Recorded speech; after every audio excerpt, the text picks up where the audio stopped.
작게라도 도전해야 인생이 변합니다. 어제 길을 걷다가 아주 작은 새싹을 봤습니다. 아스팔트 틈 사이에서 고개를 내민 새싹이었습니다. 딱딱한 땅을 뚫고 나온 작은 생명이었습니다. 그 모습을 보는 순간 가슴이 뭉클했습니다. 그 작은 씨앗이 얼마나 큰 용기를 냈을까요? 어둡고 딱딱한 땅 속에서 빛을 향해 올라오기로 결심했을 겁니다. 실패할 수도 있었습니다. 그래도 시도했습니다. 그리고 결국 햇빛을 보았습니다. 문득 깨달았습니다. 우리 인생도 마찬가지라는 것을, 도전하지 않으면 변화도 없다는 것을, 아무리 작은 도전이라도 시작하면 뭔가 달라진다는 것을. 그런데 왜 우리는 도전을 두려워할까요? 나이가 들수록 도전이 무섭습니다. 실패가 두렵습니다. 이제 와서 뭘 하겠느냐는 생각도 듭니다. 그래서 그냥 현재에 머물러 있습니다. 안전하지만 무료합니다. 살아있지만 살아가지 못합니다. 오늘은 작은 도전으로 인생이 바뀐 사람들의 이야기를 들려드리겠습니다. 모두 중년 이후에 새로운 시도를 한 분들입니다. 처음에는 두려웠지만 용기를 냈습니다. 그리고 삶이 완전히 달라졌습니다.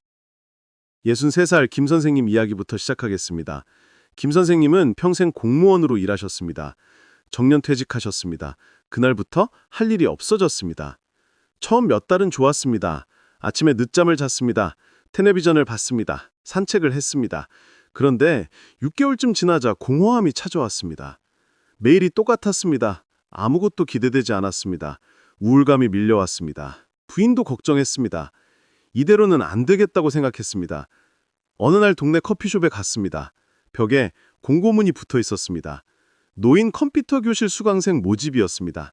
무료 강좌였습니다. 지나치려다가 발걸음을 멈췄습니다. 평생 컴퓨터를 멀리했습니다. 어렵다고 생각했습니다. 나이 들어서 배울 수 있을까 의심했습니다. 그런데 묘한 충동이 일었습니다. 한번 해볼까? 이왕 할 일도 없는데? 다음 날 신청했습니다. 첫 수업날 긴장했습니다. 비슷한 나이 분들이 모여 있었습니다. 다들 어색해했습니다. 선생님은 젊은 대학생이었습니다. 친절하게 가르쳐줬습니다. 마우스 잡는 법부터 배웠습니다. 클릭하는 법을 배웠습니다. 간단한 것이었지만 신기했습니다. 화면이 바뀌는 것이 재미있었습니다. 1시간이 금방 지나갔습니다. 일주일에 2번 수업이 있었습니다. 김 선생님은 한 번도 빠지지 않았습니다. 집에서도 연습했습니다. 부인 컴퓨터를 빌려 복습했습니다. 모르는 것은 메모에 뒀다가 다음 수업 때 물어봤습니다.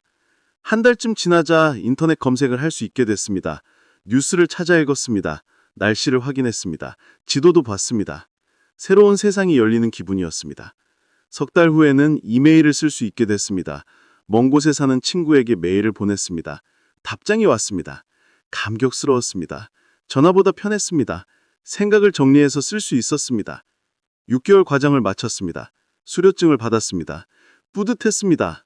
예순이 넘어 새로운 것을 배웠다는 것이 자랑스러웠습니다. 그런데 여기서 끝이 아니었습니다. 선생님이 제안했습니다.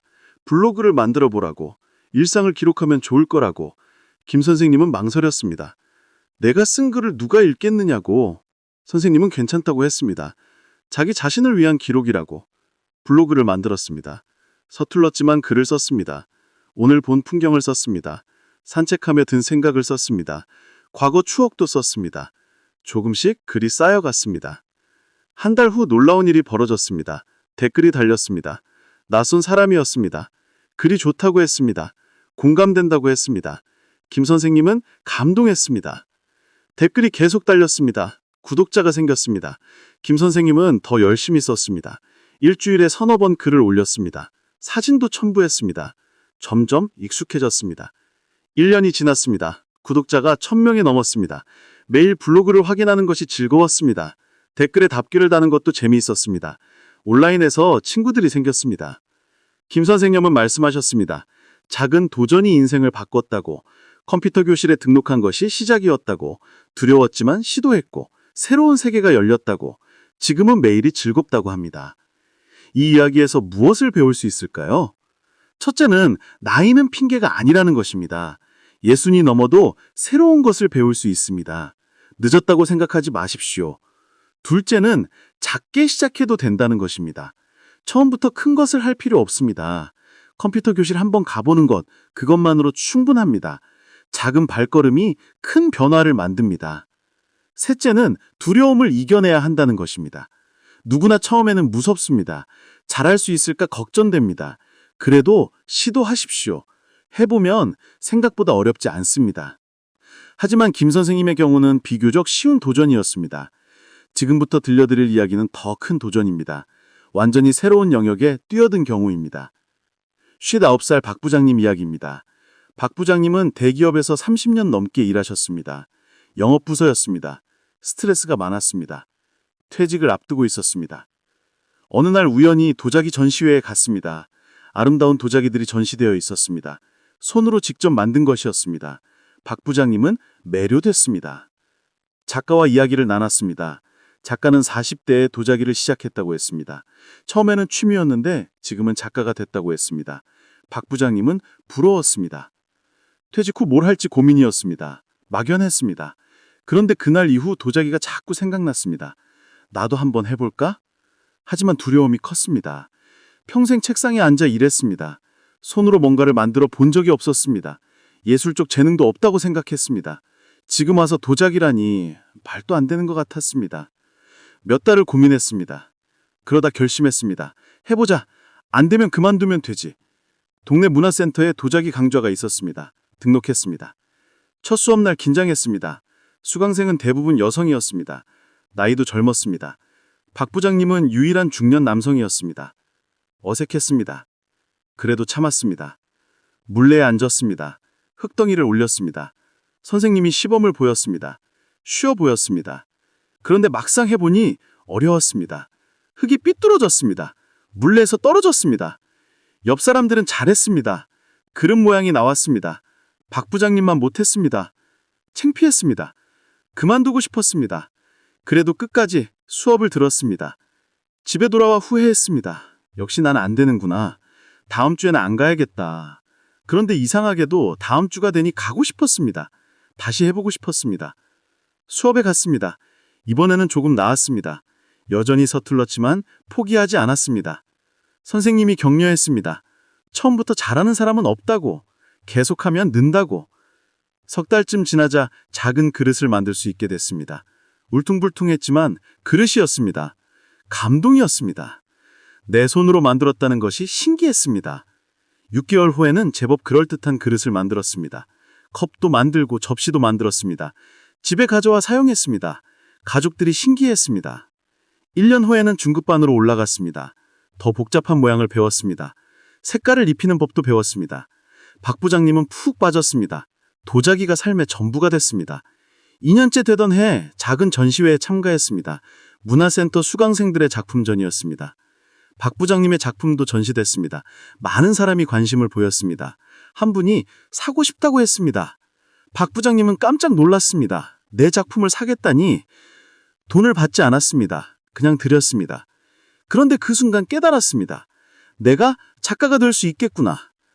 지금 박 부장님은 작은 공방을 운영하십니다. 도자기를 만들어 판매합니다. 수입은 많지 않지만 행복합니다. 매일 물레 앞에 앉는 시간이 즐겁습니다. 삶이 완전히 달라졌습니다. 박 부장님은 말씀하셨습니다.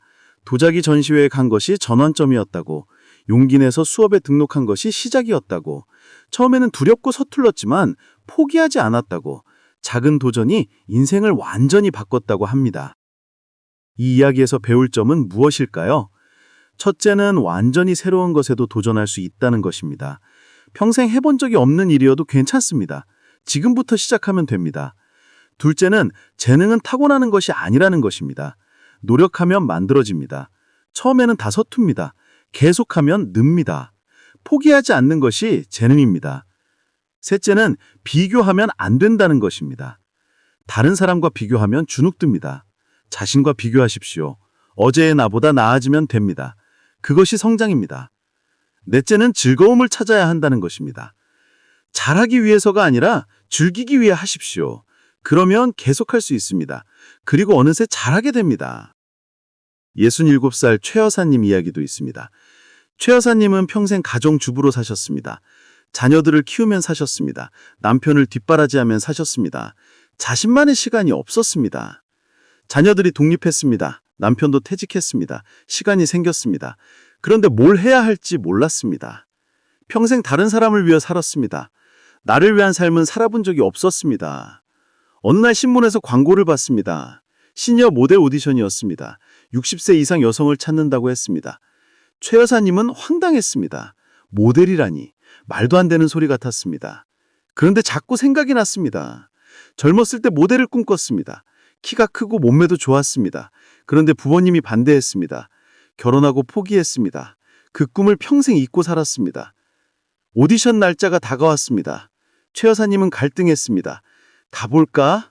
아니야, 나이 들어서 무슨 모델이야. 그래도 한번 가보자. 이왕 할 일도 없는데. 마지막이라 생각하고 가보자. 오디션장에 닿습니다. 비슷한 나이 여성들이 많았습니다. 다들 멋있게 차려입었습니다. 최 여사님도 준비했습니다. 제일 좋은 옷을 입었습니다. 화장도